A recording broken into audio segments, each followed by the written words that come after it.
Assalamualaikum warahmatullahi wabarakatuh. Alhamdulillahi rabbil alamin. Wassalatu wassalamu ala nabi Muhammad. Naway ang kapayapaan, awa at pagpapala ng Diyos ay nasa inyo. Purihin ng Diyos, Panginoon ng sanlibutan. At ang mga panalangin at ang kapayapaan ay nasa sugo ng Diyos. Nawa ang panalangin ng Diyos at ang kapayapaan ay nasa Kanya.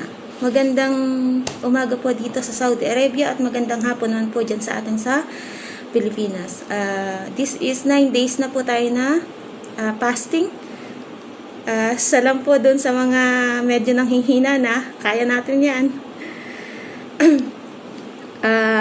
Lagi po tayong mag-pray para mas maging matatag tayo kapag nanghihina po tayo.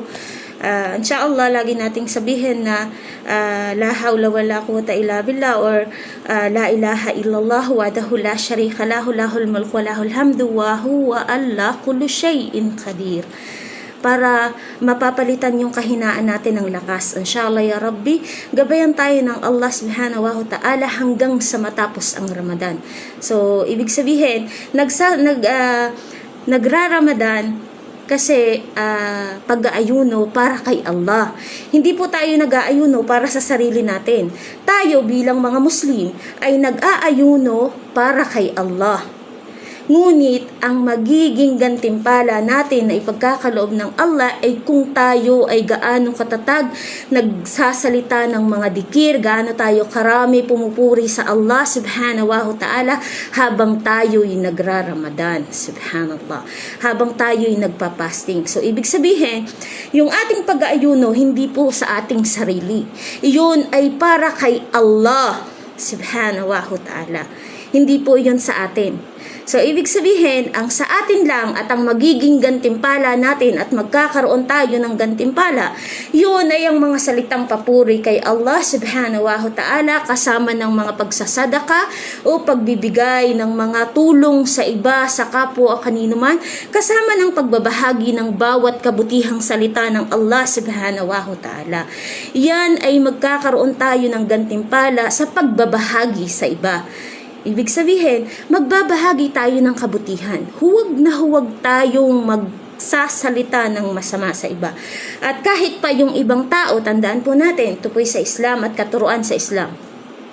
Kahit pa ang ibang tao ay magsalita ng masama sa atin, awayin man tayo, saktan man tayo, lagi nating ipanalangin na magiging mabuting tao din sila. Subhanallah. Kung ang pagpapanalangin natin sa kanila ay magiging kabutihan nila, ibig sabihin, yung bawat ipinanalangin natin patungkol sa kanila, kahit pa sila ay masama sa atin, ay magiging kabutihan naman natin. Subhanallah. Kaya po doon sa iba, na inshallah ya Rabbi, alisin po natin yung pagiging mataas natin, pagiging arrogante, para natiliin natin yung pagpapakumbaba bilang tayo mga Muslim. Alhamdulillah. Dahil iyan ang napakalaking katuruan sa Islam. Huwag na huwag kang magbibigay ng masamang salita patungkol sa iba, kagaya ng mga backfighting, yung paninirang puri sa kapwa mo, maliban na magsasabi ka ng katotohanan. La ilaha illallah. So, yun. Sa mga hindi po nakakaunawa, kaya sabi ko nga, pa-shoutout daw. So, yung Arabic, hindi ako marunong magbasa ng Arabic. Allah ya Rabbi. So, Assalamualaikum sister. Ikaw din po biyayaan. Assalamualaikum kay Furigay, kay Marlene, Karian, Asiyamina, Abdurrahim Sunyega, Richard Mendraso Lakaf. Alaikum assalam. Kay Asia Mina. So, yun po. At lagi ko pong paalaala sa lahat, yung kapakumbabaan ang number 1 nating paiiralin dito sa mundo. Dahil ang Allah subhanahu wa ta'ala ay hindi nagmamahal. At isa sa mga taong ayaw ng Allah at hindi patatawarin ng Allah subhanahu wa ta'ala ay ang mga taong mapangmataas. Ibig sabihin, ang tingin nila sa sarili nila, sila ang pinakamagaling. La ilaha illallah. Diyan yung mga taong hindi nakikipag kasundo sa mga bagay na kahit tama ay ipipilit nila na sila ay tama kahit mali. Subhanallah. Nandiyan yung mga taong palamura. La ilaha illallah. Astaghfirullahu latim. A'udhu billahi minasyaitanir rajim. Kasama dyan yung mga taong walang pakialam sa nararamdaman ng iba kahit nakasakit na sila. Dahil sila'y meron, ang tingin nila sa sarili nila, sila ang pinakamataas dito sa mundo. Diba? Ano yung pinakakauna-unahang ayaw ng Allah subhanahu wa ta'ala na ang mga tao hindi patatawarin? Yun ay ang pagsamba sa mga Diyos-Diyosan. Shirk. Pagsamba sa mga Diyos-Diyosan na gawa ng kamay ng tao. Ibig sabihin, mga hinubog na kamay, na kahoy. Diba? Hinubog na kahoy at ginawang Diyos-Diyosan. Iyan ang mga bagay na hindi patatawarin ng Allah subhanahu wa ta'ala ang mga taong sumasamba sa Diyos-Diyosan. Ngunit, kung ipahihintulot ng Allah subhanahu wa ta'ala na maunawaan mo ang katotohanan, at ikaw ay magbalik loob, humingi ng kapatawaran kay Allah subhanahu wa ta'ala at unti-unti mong unawain kung ano ang katotohanan, ikaw ay patatawarin niya. Allah ya Rab. La. So, yun po. Makikita natin yung mga ipinagbabawal. At kasama na doon, sa pangalawa, yun nga po yung pagiging arugante natin. Pangatlo, yung mga tao o mga nilikha ng Allah subhanahu wa ta'ala na mahilig magsuot ng mga pantalon na lampas sa kanilang sakong. Allah ya Rabbi. Diba? O tingnan nyo kung gaano kaganda ang pagbibigay sa atin ng halimbawa ng Allah subhanahu wa ta'ala dito sa mundo. La ilaha illallah. Naakala ng iba ang pangit ng Islam, mamamatay tao ang Islam. Alhamdulillah. 8 taon akong naging balik Islam simula noong 2014 hanggang ngayon. Ni isang salita wala akong narinig na ikaw ay manakit ng kapwa, sabihan mo sila ng ganito, ganyan. Ngunit kami nagsasabi lamang ng katotohanan na magiging katuruan ng iba, na makatutulong sa kanila. Pero kailanman walang itinuro ang Islam sa akin, ya Rabbi, na magsalita ka ng masama. Ngunit kami nagsasabi lamang ng katotohanan na maaaring matutunan ng iba. Subhanallah. So, hirap kasi hindi pwedeng lumunok. Ya Rabbi. So, yun po. Pasensya na. Ayan. Tapos, ano yung pangatlo? Diba sa atin, pag tayo sobrang matataas yung tao, minsan di na natin nakikita, nakakasakit na tayo ng iba. O tapos yung pang-apat na hindi patatawarin ng Allah subhanahu wa ta'ala, yung isang pamilya na kinalimutan ang kanyang pamilya dahil sa kayamanan, dahil sa pagiging mataas, at sa lahat ng meron siya dahil ayaw niyang tumulong sa kabigkis ng kanyang mga pusod. Allahu Akbar. Ang paglimot sa kanyang ina. Meron, totoo po to. Merong halimbawa, ito'y nangyayari. Sana mapahalagahan ng ibang magulang. Merong nagiging halimbawa dito yung mga nakakalimot na mga anak sa kanilang magulang o sa kanilang mga kapatid, sa kanilang mga pinsan, sa kanilang kamag-anak dahil kanino? Dahil sa asawa, sa mga asawa. La ya Rabbi, totoo po to. Dahil sa pakikinig sa asawa, huwag kang tumulong dyan. Hayaan mo sila, magkusa sila. Hindi. Kung may kakayahan tayong tumulong, hayaan nating mas mapalipit tayo sa kanila. Bakit? Ang pagtulong natin sa bawat isa na kapamilya natin ay magiging biyaya natin na ipagkakaloob ng Allah. Ngunit kung ikaw na may kakayahan at merong kayamanan, madamot ka, hindi kinalulugdan ng Allah ang mga taong nakakalimot sa pamilya. Subhanallah. Yan po ay katuruan sa Islam. Huwag na huwag ninyong puputulin ang bigkis ng inyong pagmamahalan sa inyong pamilya. Putulin nyo na ang pagmamahal nyo sa inyong kaibigan, ngunit huwag ang pamilya, lalong-lalo na ang ina at ama. Subhanallah. La ya Rabb. Sorry. Diba? Kasi kung ikaw, kadalasan na nagiging issue dito, or yung iba na yumayaman, ang gagawin niyan, lalayo. Mas pahahalagahan niya ang iba niyang kaibigan Tayo dito, punta tayo dito, maglakwatsa tayo, ganito, ganyan, magpakasarap tayo. Kasi marami akong pera. Pero yung pamilya niya, hindi niya naalala. Isa yan sa mga ayaw ng Allah subhanahu wa ta'ala dito sa mundo. At maaaring hindi patawarin ng Allah subhanahu wa ta'ala kung hindi ka magbabago. Allahu Akbar. Napakasarap mabuhay dito nang tumutulong ka. Nagbibigay ka ng kawang gawa sa iba. Napakapalad mo na may kakayahan kang tumulong sa iba kumpara sa iba na walang kakayahang tumulong kundi naghihintay lamang ng tulong na magmumula sa atin. Subhanallah. La ya Rabb.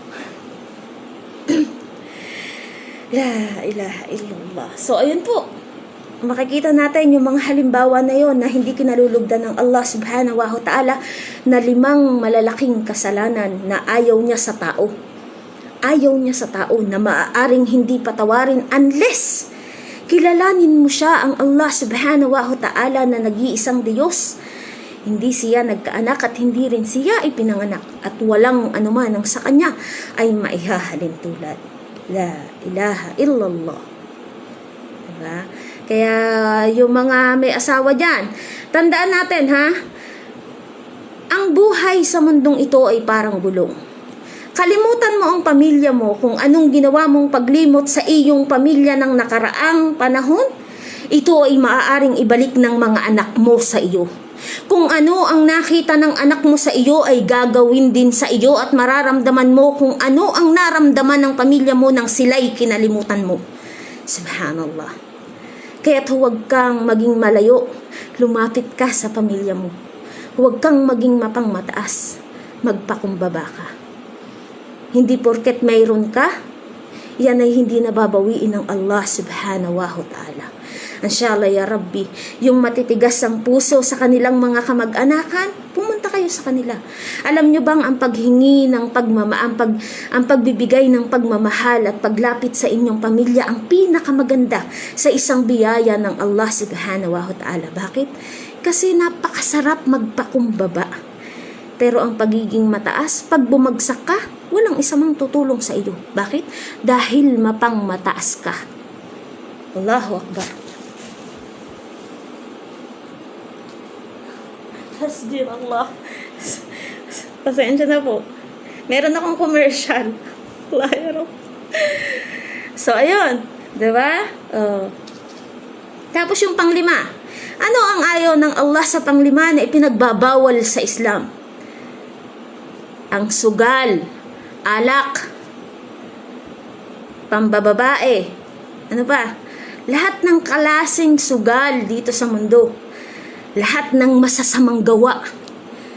Kalimutan mo yan, talikdan mo yan. Alam mo ba kung gaano kasarap ang isang lalaki na hindi naninigarilyo? Ang lakas ng pangangatawan. Alam mo ba sa isang lalaki na hindi nagiinom? Ang sarap sa pakiramdam. Ang linis-linis mong tingnan. Ikaw paglasing ka,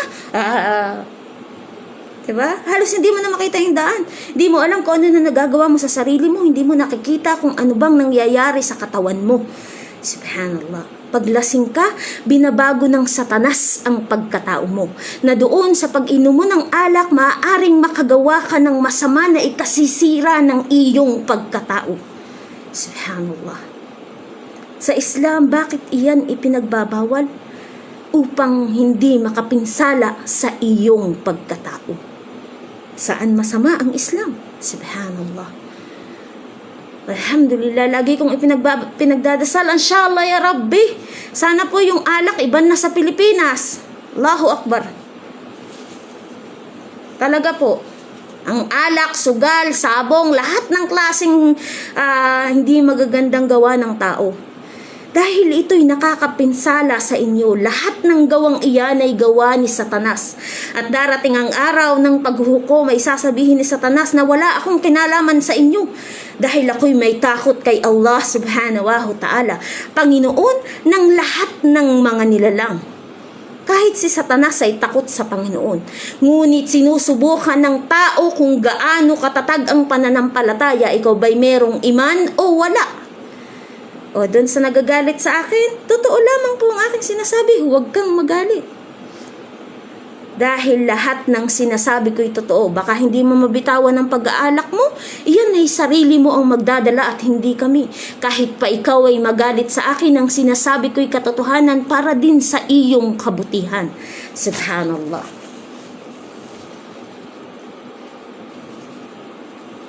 Saka kami sa Islam, hindi kami namimilit sa inyo, ngunit kami nagpapahayag ng kung anong makakabuti at makatutulong lamang sa inyo. Kung ayaw nyo, sabi nga, 'di ba? Katotohanan ang sabi ni Allah, kung sino man ang magnais, hayaan siyang manampalataya, at kung sino man ang magnais, hayaan siyang huwag manampalataya. At ang Allah ang magbibigay ng kaparusahan sa mga taong hindi nakaalaala sa Kanya. La ya Rabb. Walang masama ang kasabihan ng mga Muslim dahil lahat ng sinasabi ng mga Muslim ng Islam ay totoo. La ilaha illallah. Bakit kami nag-i-invite? Bakit kami nagbibigay ng pahayag? Para malaman ninyo kung anong kabutihan ng nilalaman ng Quran. Subhanallah. La ilaha illallah. So, ayun.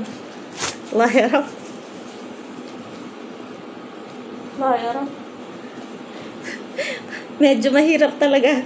Pero sabi ko nga, tagal ko na kasi hindi nag-video. Halos 2 linggo ata. So, humihingi po ako ng pasensya. So, ito po. Babasahin ko lang po. Yun po yung 5 na ayaw ng Panginoong Allah subhanahu wa ta'ala sa atin. At maaaring tayo hindi patawarin ng Allah subhanahu wa ta'ala. At sabi ko nga, doon sa mga nakikita natin sa mga post ngayon, na halos kulang na lang ilabas ng mga babae ang kanilang mga dibdib, ang kanilang mga cleavage sa katawan, subhanallah, paseksihan, papakita lahat, na hindi ninyo alam, nakapipinsala ito sa inyo na nakapagpapagawa ng temptation sa ibang tao. Paseksihan kayo, hindi nyo alam. Kayo na ang sumusunog sa sarili ninyong kaluluwa. At hindi kami. Ngunit kami nagpapaalaala. Halos wala ka nang makikita ngayon sa Facebook. Kulang na lang. Nakalimutan ng magbra. Allahu Akbar. Astaghfirullah, astaghfirullah, astaghfirullah. Hindi po ako ganoong kaperpekto. Ngunit alhamdulillah, nang ako'y pumasok sa Islam, hindi ko na pinakikita ang katawan ko.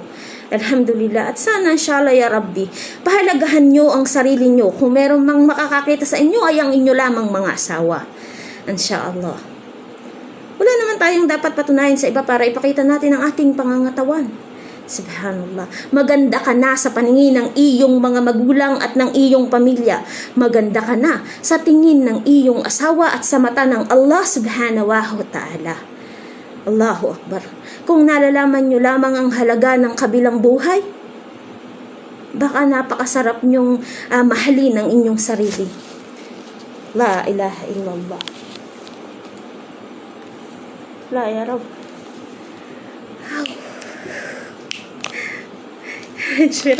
La ya Rab. So, ayun po, diba? Nakikita natin dito sa Facebook, talagang kasiraan na Wala, halos wala. Parang laro na lang ba ang buhay? Hindi na nagpapahalaga sa nangyayari sa iba. Pero alam nyo, napakasarap sa pakiramdam na ang daming Kristiyano na nagbabalik Islam. Allahu Akbar. Allahu Akbar. Doon sa patuloy na naninira ng Islam, nagiging baliktad kasi Habang kayo, mga ibang relihiyon, naninira kayo ng Islam sa mga bagay na nakasisira din sa inyo, nababaliktad. Kasisira ninyo sa amin na mga Muslim or kami mga balik Islam, ang nangyayari mas maraming pumapasok sa Islam. Bakit? Kung titingnan nyo ang mga debate or yung mga nasa group, karamihan doon ng mga Christian, hindi naman po lahat marami pa rin Christian ang higit na nakakaunawa at nakakaintindi ng kung anong kabutihan na kumpara sa masama. Merong ibang Katoliko or ibang relihiyon na kung magsalita ng masama sa Islam, okay po. Pero ang nangyayari, may mga Katoliko din na nagtatanggol sa amin. Bakit? Kasi hindi kami nagsasalita ng masama, yung pagmumura o kung ano man na gawa ng iba, yung salitang kalye. Ano yan? Kapag nahuhuli na siya, na mali yung mga post niya, Ayan na, nandyan na yung ibablock kami, nandyan na yung magmumura siya. Yun ang panlaban niya. Pero alam nyo ba, sa pagmumura ninyo, ito ay nakasisira sa inyo at hindi sa amin. Bakit? Sa bawat pagmumura ninyo, ito ay bumabalik din sa inyo, hindi sa amin. Subhanallah. Ngunit kami ay mananatiling magdadasal ng kabutihan sa inyo kahit pa naninira kayo sa Islam. Yan ang katuruan sa Islam. Kahit pa sino ang manlibak sa amin, ibabalik pa rin namin sa inyo ay kabutihan. Subhanallah. Bakit? Maaaring kapag kami nagsalita ng kabutihan, ikaw ay magiging mabuting mananalita rin. Diba? Kakaligtaan mo yung ginagawa mo. Oo nga, bakit ba ako nagmumura? Oo nga, bakit ba ako nagsasalita ng ganito? Oo nga, bakit ba nakikipagtalo ako sa ganito? Dapat ipahayag ko na lang ang kabutihan ng relihiyon ko. Subhanallah. La ya Rab. So, yun po, ha? Kaya doon sa mga dyan, sa mga galit na galit sa Islam, wag naman. A'udzubillah minasyaitanirrajim.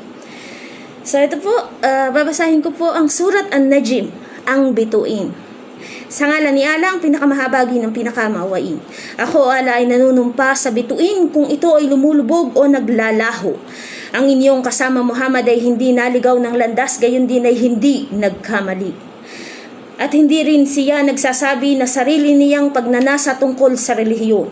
Ito ay isa lamang inspirasyon, kapahayagan na ipinahayag sa kanya. Siya ay tinuruan ng Quran ni Gabriel na mataas sa kapangyarihan. Alalaong baga, may matinding lakas na kaloob ni Allah. May kapangyarihan at matinding anyo. Alalaong baga, si Gabriel ay tumambad kay Propeta Muhammad sa kanyang anghel na kaanyuan. Subhanallah. Imagine niyo, si Propeta Muhammad sallallahu alaihi wasallam, isa sa nakakita kay Anghel Gabriel o Gabriel. Subhanallah.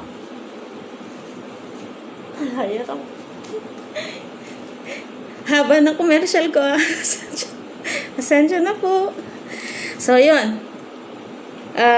Habang siya Muhammad ay nasa pinakamataas na bahagi ng santinakpan, kawalang hanggan. At siya Gabriel ay dumating at lumapit, na ang layo lamang ay tulad ng pagitan ng dalawang binit ng pana o higit pang malapit. Kaya't si Allah ay nagparating ng kapahayagan sa kanyang alipin na si Muhammad sa pamamagitan ni Gabriel. At ang puso at isipan ng propeta ay hindi kailanman nagpasinungaling sa kanyang nakita. Kayo baga ay nakikipagtalo sa kanya, Muhammad, hinggil sa kanyang nakita sa sandali ng Miraj, ang pagpanhik ng propeta sa ibabaw ng 7 kalangitan. Subhanallah. Katotohanan kanyang Muhammad, nakita siya Gabriel sa pangalawang pagkakataon sa Sidratul Muntaha, isang punong kahoy ng lote sa walang hanggang kapaligiran sa 7 palapag ng kalangitan. Nasa tabi nito ay tirahan ng halamanan o paraiso. Subhanallah. Lahayarab. Yang na ako eh. Sensya na po. Pagmasdan ng punong lote ay naglalambungan bagang mga lambong. Ang paningin ni Propeta Muhammad ay hindi lumihis sa kanan o sa kaliwa, at hindi rin lumagpas sa hangganan na itinagubilin sa kanya. At katotohanan na kanyang Muhammad na masdan ang mga dakilang tanda ng kanyang Panginoon, Allah. Nakita na ba ninyo ang Lat at Usa, dalawang Diyos-Diyosa ng mga paganong Arabo, at ang Manat, ang iba pang Diyos-Diyosa ng mga paganong Arabo, ang pangatlo? Ano, sa inyo ba ang mga lalaki at sa kanya ba ang mga babae? Subhanallah. La ya Rab. La ilaha illallah. La ilaha illallah. Hasbi Allah alayh. Allah. Katiyakang ito ay hindi makatarungan na pagbabaha-bahagi. Ito ay wala ng iba kung hindi mga pangalan lamang na inyong ipinangalan.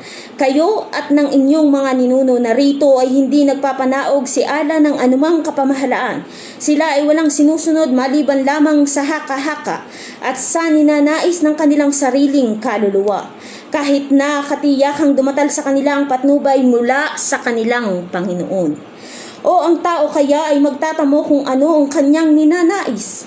Datapwat si Allah ang nagmamay-ari ng huli sa ang kabilang buhay at unang buhay sa mundong ito. Subhanallah. La ilaha illallah. La ya Rab. La ya Rab. At maraming anghel sa kalangitan na ang kanilang pamamagitan kay Allah at sa mga tao ay walang matatamo malibang pahintulutan ni Allah sa sino mang kanyang maibigan at kinalulugdan. Katotohanan sila na hindi sumasampalataya sa kabilang buhay ay nagbigay pangalan sa mga anghel ng mga pangalang babae. Samantalang sila ay walang kaalaman dito, sila ay sumusunod lamang sa wala maliban sa haka-haka. At tunay ngang ang haka-haka ay hindi makapananaig sa katotohanan. La ya Rabbi. Kaya't inyong talikdan o Muhammad, siya na tumatalikod sa aming paalaala, ang Quran at walang ibang hinahangad maliban sa buhay sa mundong ito. Ito lamang ang hangganan ng kanilang karunungan, katotohanan ng iyong Panginoon ng tunay na nakakaalam sa kanya na naliligaw sa kanyang landas. At ganap niyang talastas, siya na tumatanggap ng patnubay. Subhanallah. La ya Rab. La ya Rab. Sila. Tunay ngang si Allah ang nag-aangkin ng lahat ng nasa kalangitan at nasa kalupaan upang kanyang mabayaran sila na gumagawa ng kasamaan ng ayon sa kanilang ginawa. Alalang baga ang parusahan sila sa impyerno at magantimpalaan niya ang mga gumagawa ng kabutihan sa pinakamainam. Alalaang baga sa paraiso. Subhanallah. O, diba? Nakita natin yung choices. Gumawa ka ng kabutihan at pag-alaala sa Panginoong Allah, ipagkakaloob niya sa iyo ang paraiso. Ngunit kung ikaw ay gagawa ng kasamaan, lahat ng uri ng kasamaan dito sa mundo, kasama ng pagiging mataas sa sarili mo, lahat ng iyan ay ipagkakaloob ng Allah sa iyo na kaparusahan sa kabilang buhay, sa impyerno. Subhanallah. So kaya kami nagpapaalaala para makahila kami sa tao, para makaalaala sa kanyang Panginoon, aming Panginoon at Panginoon ng sangkatauhan. Allahu Akbar. Kung titingnan po natin, sample na lang po, ang pangalang Jesus, sa Jesus, sa English or sa Hebreo, sa Arabic, Isa yun. Tingnan nyo, may pangalan ng tao. Jesus, minsan ginagawang Jesusa. Diba? Hindi Diyos yun. Pero ang Allah, nag-iisa. Walang pangalan na katulad ng Allah. Nag-iisa po. Walang pangalan sa tao, sa nilikha ng Allah subhanahu wa ta'ala na may pangalang Allah, bukod tanging ang Allah. La ilaha illallah. Pero ang Jesus na sinasamba ng iba, ginawang Jesusa, ginawang Jesus, lahat ng klase. Siguro may 1 milyong Jesus dito sa mundo na tinulad ang pangalan ni Jesus dahil siya'y tao lamang. Iyon ay pangalan ng tao, ikumpara sa pangalan ng Allah subhanahu wa ta'ala na walang katulad. La ilaha illallah. Kaya kahit po anong gawin natin, hindi magkakatulad si Propeta Jesus at ang Allah subhanahu wa ta'ala. Yun nga lamang, si Propeta Jesus ang ating hinihintay sa araw ng muling pagkabuhay. La ilaha illallah. Ganyan namin pinahahalagahan si Propeta Jesus kahit hindi namin siya maaaring siraan. Sinasabi lamang namin ng katotohanan na siya ay mananatiling tao, propeta at mensahero ng Allah subhanahu wa ta'ala. Oh, come on. La ilaha illallah. Subhanallah.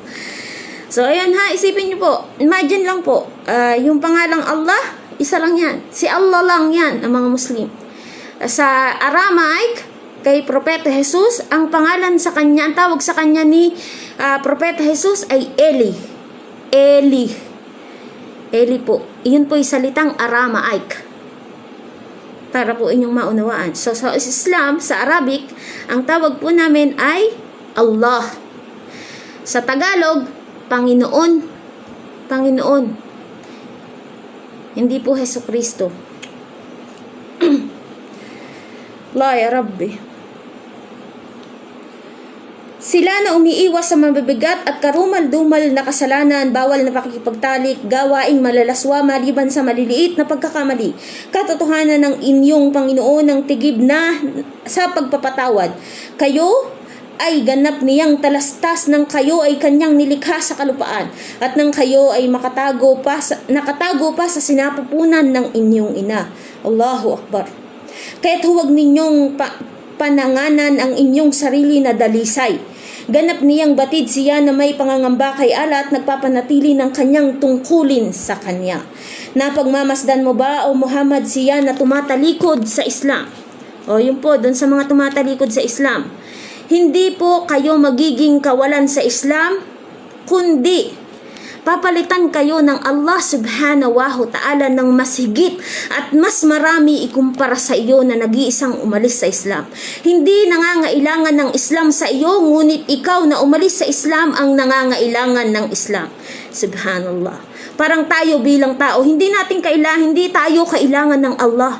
Ngunit ang Allah subhanahu wa ta'ala ay kailangan natin bilang tayo alipin niya.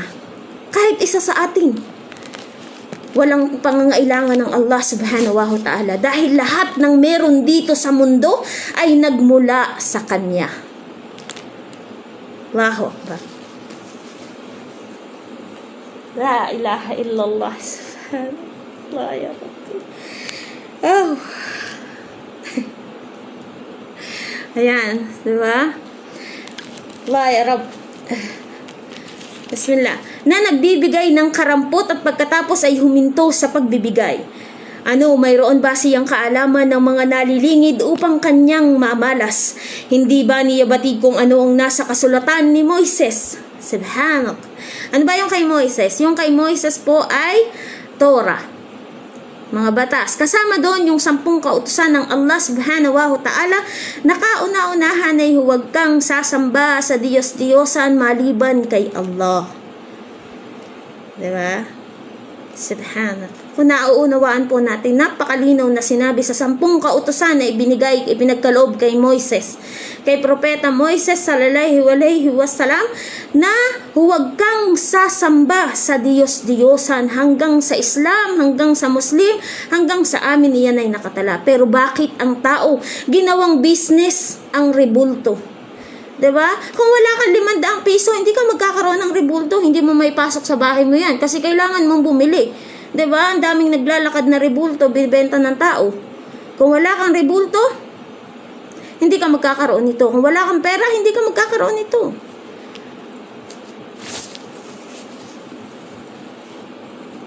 La ya Rab, la ya Rab.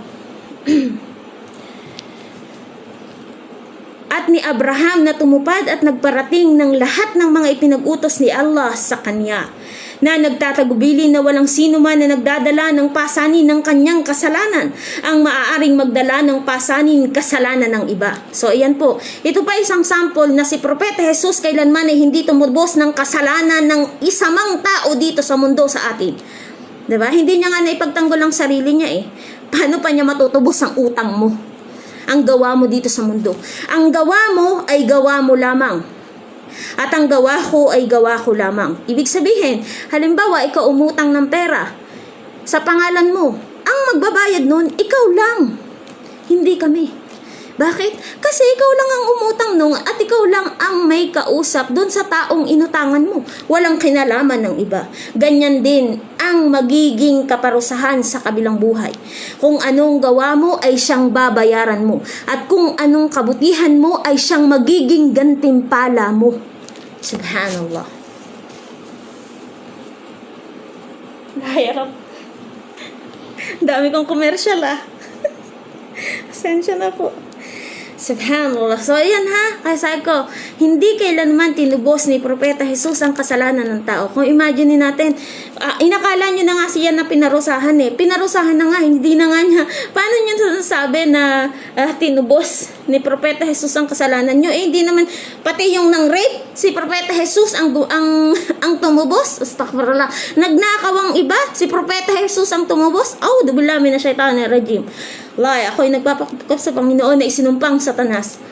Kung isipin natin, ang gawa nila ay hindi natin natin maaaring tubusin dahil sarili mong kaluluwa ang tutubos nito, ultimong maliit na atomo na singliit ng langgam.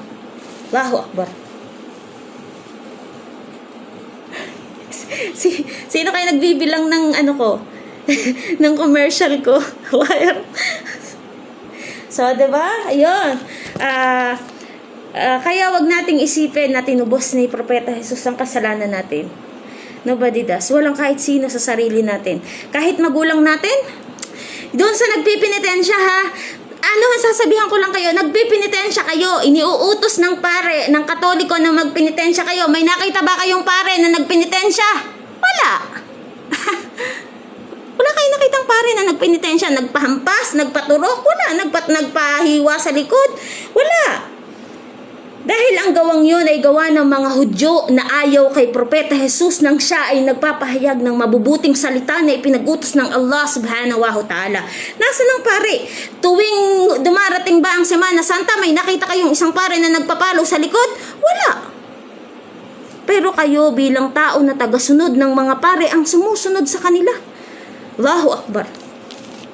La ilaha illallah. Pag-isipan niyo pong mabuti. Ihalimbawa nyo, sinasabing kautusan ng pagpipinitensya kada taon, alhamdulillah sa Islam hindi. Ikaw ay mag-aayuno sa buwan ng Ramadan. Yun lamang. Pero yung saktan mo ang sarili mo, yun po'y kasama ng gawa ng mga Shia o Daesh. Hindi po sa Sunni Islam. Alhamdulillah. Magkalayo po. Hindi po yun magkakatulad kailanman dahil sa amin, Sunni Islam, hindi ipinagtuturo na magpinitensya ang tao, ngunit ipinahihintulot na mag-ayuno. La ilaha illallah. Napakagandang katuruan. Subhanallah. Bismillah.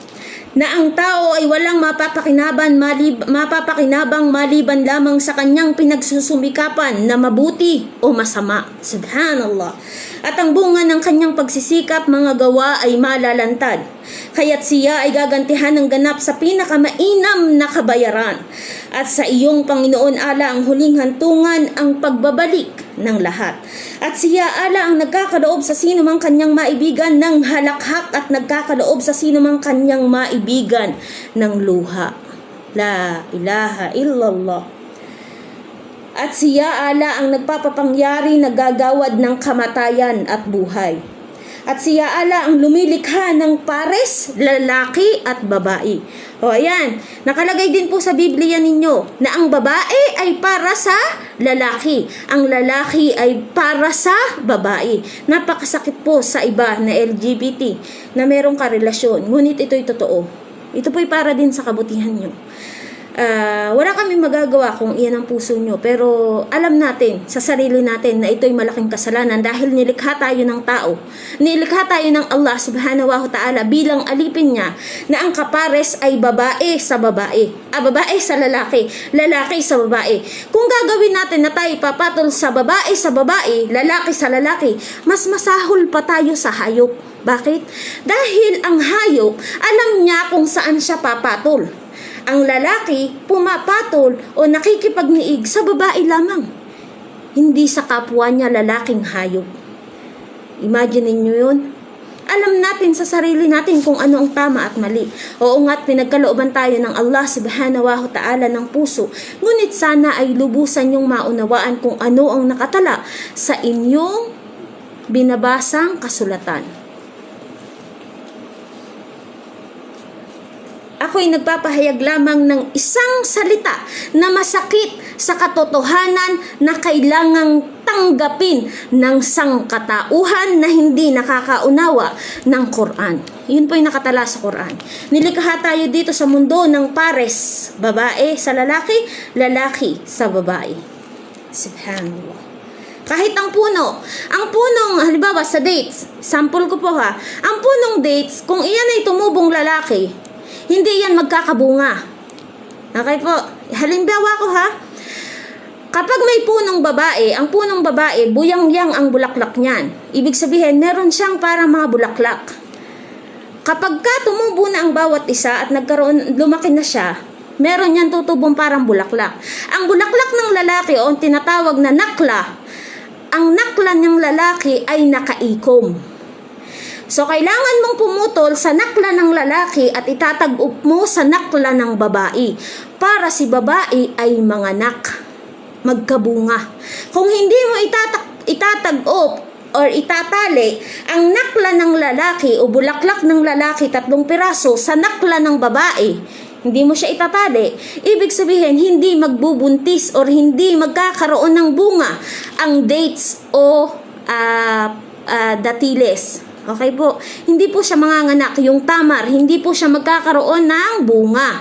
Kung hindi mo itatag-up yun o itatali sa lalaki papunta kay babae.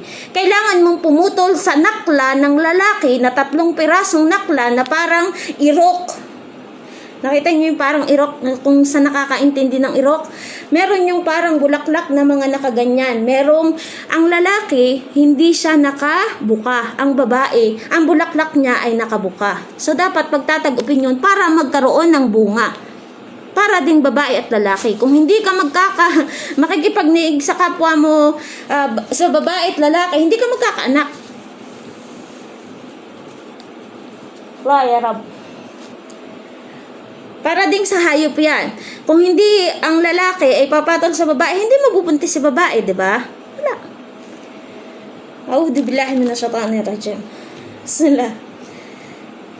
Mula sa nutpa, mga patak ng similya ng lalaki at babae, at inilagay sa sinapupunan, at ipinangako niya ala ang muling paglikha ang pagkabuhay ng patay sa araw ng pagbangon, at siya ala ang nagbibigay ng sagana o karampot na kayamanan at kasiyahan, at siya ala ang Panginoon ng Sirius,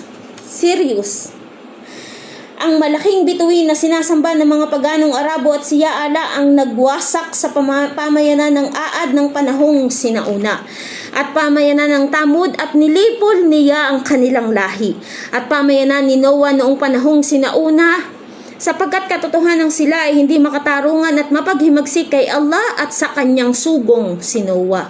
O imagine niyo si Noah, ilang taon na buhay dito si Propeta Noah sallallahu alaihi wasallam? 950 years ago. 950 years siyang nabuhay dito sa mundo, subhanallah. Bago siya namatay, 950 years na siya. Pero ngayon ang tao, maraming tao namamatay, hindi na umaabot ng 50. Kasi yung iba karamihan namatay sa alak. Noong unang panahon, walang mga chemical na pinakakain sa katawan ng tao. Puros mga fresh. Imagine niyo, merong propeta na nabuhay ng 650 years, merong propeta na buhay ng 300 years. Allah ya Rab. 'Di ba? Ang pinakahuling propeta, si Propeta Muhammad sallallahu alaihi wasallam, nabuhay siya dito ng 63 years. Alhamdulillah. Kasi nung panahon na nandito na, dumami yung mga dito sa mundo. Tsaka ang Allah nga subhanahu wa ta'ala magbibigay sa atin ng edad kung hanggang saan tayo mananatili, di ba? Sabi nga, alam natin kung anong edad tayo dito sa mundo, pero hindi natin alam kung saan at kailan tayo mamamatay. Kaya paghandaan natin yan. Be ready. Diba? Nakikipaglibing tayo sa ibang tao, nakikita natin sila pag inilibing sila, diba? Inihahatid natin sila sa huling hantungan nila, o nakikita ng ating mga asawa kapag sila inihahatid. O sa araw na namatay siya, ito'y nalalaman natin. Paano isang araw kung tayo na ang itatali sa puting kumot? Ano ang gawa mo dito sa mundo? La ilaha illallah. Tsaka doon sa iba nagtatanong, magkaiba po ang paglilibing ng Muslim sa amin at tsaka ng Katoliko. Sa amin po, hindi kami maaaring galawin, hindi po pwedeng kunin ang dugo namin dahil kami pag namatay ng umaga, ililibing po kami bago maghapon. Subhanallah. Yan po ang kautusan sa Islam. Tas alhamdulillah, di ba? Namatay na ako, malinis, paliliguan lang ako, dadasalan, ililibing. Alhamdulillah. Hindi yung namatay ka, napapatayin ka pa ulit. La ilaha illallah, astaghfirullah, astaghfirullah lahat. Inshallah ya Rabbi, ipagkaloob ng Allah subhanahu wa ta'ala sa aking buong pamilya ang Islam. At unti-unti kong ipinapaunawa sa aking mga kapatid na lalaki, kapatid na babae, sa mga anak kong lalaki, anak kong babae, ang kabutihang katuruan ng Islam, subhanallah. La ilaha illallah.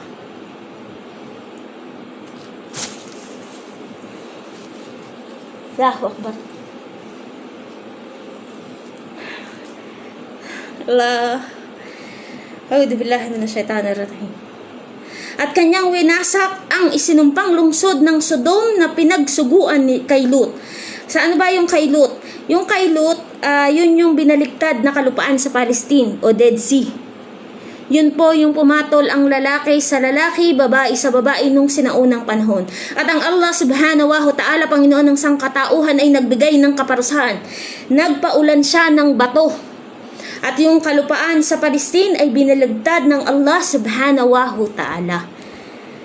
Yan ang ibinibigay na kaparusahan. Kung nauunawaan lamang ng iba kung ano ang mga nangyari ng panahong sinauna at pinahahalagahan nyo ito, inshallah ya Rabbi, baka isa na kayo sa magiging katulad namin na nagpapahayag ng kung ano ang bagay na makakabuti sa iba. La ilaha illallah. Sino nagbilang ng aking commercial?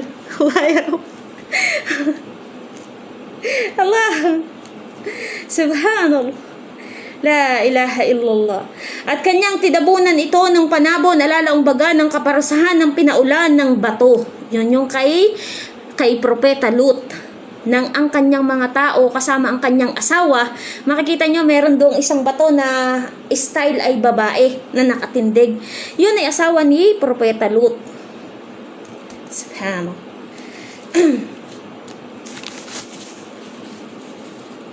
Oh, dibillah.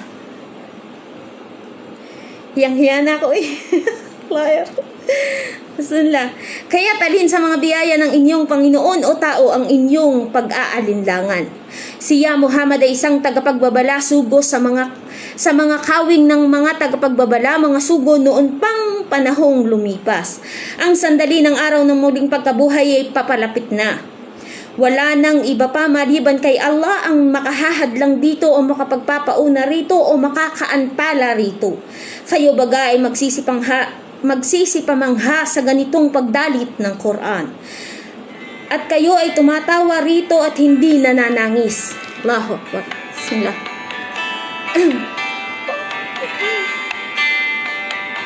Allah. Na nag-aaksaya ng inyong mahalagang buhay sa makalupang paglilibang at mga kasayahan tulad ng pagtanda at pagsayaw. At kayo ay magpatira pa kay Allah at sambahin lamang ay tanging siya. So, simbaday. Ya Rabb. So, ayun po.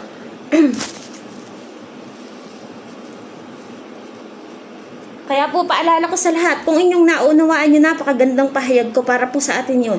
At ulitin ko po, hindi po kami against kung ano man ginagawa mo. Kasi kung ano man ang ginawa mo sa sarili mo lang ang mananagot niyan. Kung sa tingin mo, tama ang ginagawa mo, it's up to you. Hindi ka namin pipilitin.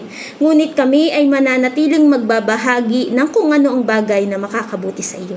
At yun lamang po. At inshallah ya Rabbi, may natutunan kayo sa aking ipinahayag na mensahe para sa ating lahat. Ito po ay para sa lahat, hindi lang po para sa aming mga Muslim. Ito ay para maunawaan din ng iba. Katotohanang ako ay isa sa mga taong uunawa sa mga hindi pa nakakaunawa ng Islam. Bakit? Dahil katotohanang ako ay nagmula sa itinatapakan ninyo noong ako ay Katoliko pa. At inshallah ya Rabbi, isa kayo sa tatapak sa tinatapakan ko ngayon. Yun lamang po. At maraming salamat po. Jazakallah khairan.